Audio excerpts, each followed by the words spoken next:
உங்க வீட்டு பிள்ளையா நினைச்சு எல்லாரும் என்னை மன்னிச்சிருக்கேன். அகில பாரதிய வித்யார்த்தி பரிஷத் தென் தமிழக நெல்லை மாநகர செயலாளர் நாராயணன்.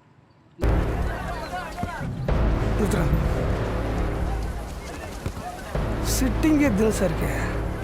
நலன் தொழிலே ஊர்னவேன் ஒருத்தர் உட்காந்துருக்கு தினசு வச்சே சொல்லுவேன். அது ரத்தம் பத்த பயில இல்லையான்னு. இவனை பார்த்தா சாதாரணமாக தெரியல. இன்னைக்கு எதை பற்றி உட்காந்து பேசணும்னா, தமிழ்நாட்டிலே இந்தியாவிலே ஏன் உலகத்திலே ஒரு சிறந்த பல்கலைக்கழகத்தை பற்றி தான் அவங்ககிட்ட பேசலான்னு இருக்கேன். இந்தியாவிலேயே வேர்ல்டிலேயே கார் வச்சிருக்கிற கரகாட்ட கோஷ்டியா அது நம்ம கோஷ்டி தான். அதுவும் அம்பாஸ்டர் இவ்வளவு நீளமா இருக்கு. பல்கலைக்கழகத்தில் மட்டும்தான் மாணவர் தங்கியிருக்கும் விடுதியில 10 நாளுக்கு மேல கறந்து போவோம்.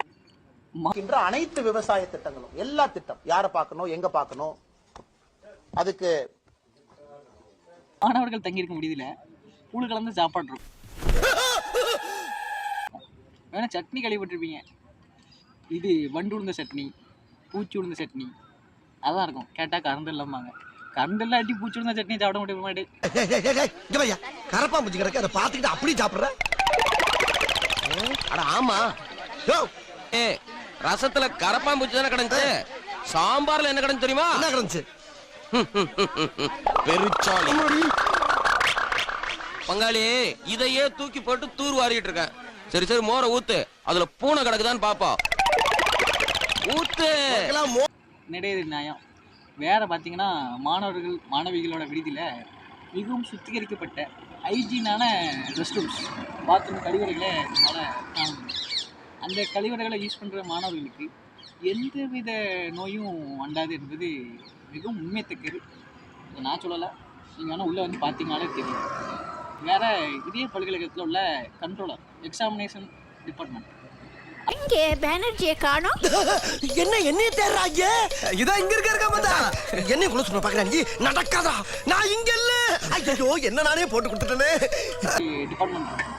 அந்த டிபார்ட்மெண்ட்டில் பார்த்தீங்கன்னா ஒரு டூப்ளிகேட் சர்டிஃபிகேட் டைப் பண்ண 6 மாதம் ஆகுது. ஆன்லைன் செக்ஷன்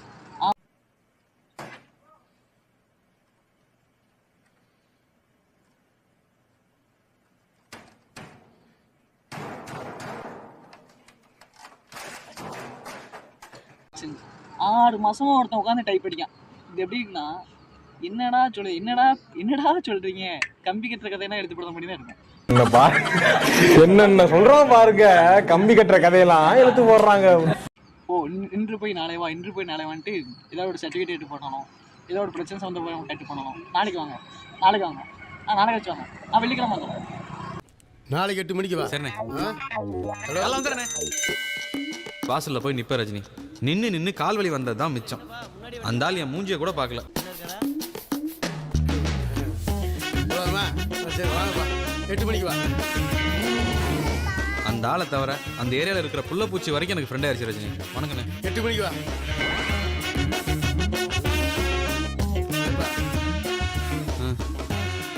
நாளைக்கு 8 மணிக்கு வா. 8 மணி அப்படிங்கிற ஒரு அலட்சியமான ஒரு வார்த்தையை பயன்படுத்தி மாணவர்களை அலக்கழிக்காங்க. எந்த ஒரு பிரச்சனை நடந்திருக்கா? பல்கலைக்கழக நிர்வாகமாக செயல்படுதா? ஒரு மேனேஜ்மெண்ட் பவரில் இருக்கா? அவங்களுக்கு கீழே உள்ள ஸ்டாஃப்ஸ்லாம் ஒழுங்காக வேலை பார்க்காங்களான்னு நிரூபிக்கா? ஒன்றுமே தெரியுது கிடையாது.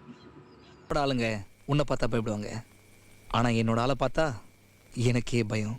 பல்கலைக்கழகத்தில் மட்டும்தான் மாணவர்களுக்கு செமஸ்டர் எக்ஸாம் டைமில் ரிப்பீட் அதிகமாக போட பார்க்க முடியுது.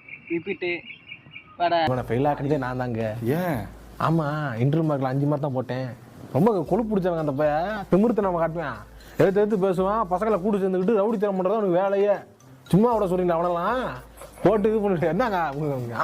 அப்போ உன்னாலதான் நான் ஃபெயில் ஆனா அப்படி காண்டகேஷனு இதெல்லாம் அவங்க மாணவர்களை கட்டுப்படுத்த கண்டி போடுதாங்களா, இல்லை அவங்களுக்கு கொடுக்க அந்த 1000 ரூபா 200 ரூபாய்க்கு ஃபீஸ் கட்டுறதுக்காண்டி அதை வேங்க? கண்டிப்பாக உங்களுக்கு வந்து நான் வந்து பாஸ் பண்ணிடலாம். நெக்ஸ்ட் தடவை நீங்கள் 10,000 ரூபாய் லஞ்சம் வாங்குறீங்களே ஆர்ட்ஸ் காலேஜ்லையும். 700 ரூபாய் வாங்குறீங்க.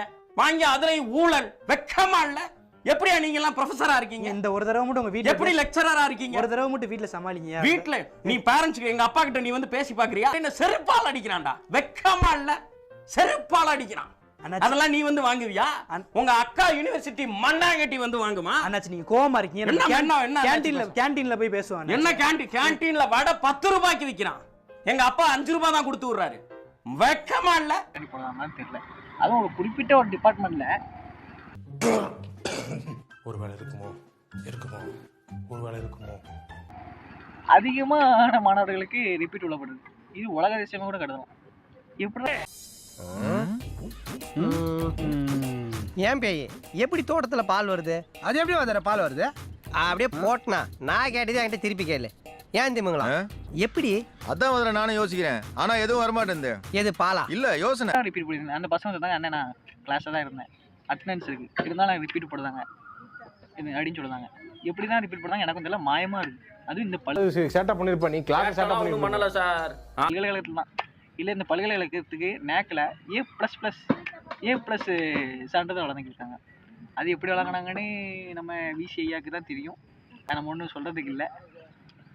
மேலும் இந்த பல்கலைக்கழகத்தை சீர்படுத்த மென்மேலும் வளர்க்க வாழ்த்து தெரிவித்து விடைபெற்றுகிறேன். நன்றி.